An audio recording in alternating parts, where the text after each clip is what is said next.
வணக்கம் friends, welcome to PSI solar. இந்த topic பார்த்திங்க அப்படின்னா ஒரு 15 HP டெக்ஸ்மோ டேரோ மோட்டாரை இபியில் ஓடுற சப்ளை பத்தலை அப்படின்னு சொல்லிட்டு நம்ம வந்து சோலார் போட்டிருக்கோம். சோலார் மூலயமா ஒரு 15 HP மோட்டரை ரன் பண்ணியிருக்கோம். இங்கே வந்து பார்த்திங்கன்னா விக்ரம் 580 வாட்ஸ் பேனலில் ஒரு 28 பேனல் போட்டிருக்கோம். இது வந்து பார்த்திங்கன்னா 35 ஃப்ரீக்வன்சியில் மோட்டர் ஓடிக்கிட்டு கிளைமேட் பார்த்திங்கன்னா ரொம்ப டல்லான கிளைமேட்டு. இப்போ என்ன தண்ணி வருதோ அதுதான் பார்த்திங்கன்னா அவங்க இபியில் ஃபுல் சப்ளைலாம் வருது. இது வந்து நல்லா வெயில் இருக்கும் போது எடுத்த வீடியோ, கஸ்டமர் அனுப்பிச்ச வீடியோ. நல்லா ஒரு 3 இன்ச் பைப்பில் தண்ணி ஃபுல்லாக வந்துகிட்ருக்கு. இது வந்து 2 லைனில் பைப்பு தண்ணி போயிட்டுருக்கு.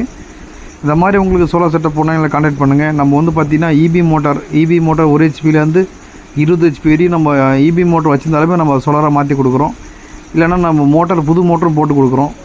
இந்த வீடியோ பிடிச்சிருந்தா லைக் பண்ணுங்கள், ஷேர் பண்ணுங்கள், நம்ம சேனலை சப்ஸ்கிரைப் பண்ணிக்கிங்க. இந்த லொக்கேஷன் பார்த்திங்கன்னா அரக்கோணம் பக்கத்தில் ஒரு 20 HP ட்ரைவ் போட்டு 28 பேனல் போட்டு டோட்டல் பட்ஜெட்டை 4,50,000 பண்ணி கொடுத்தோம்.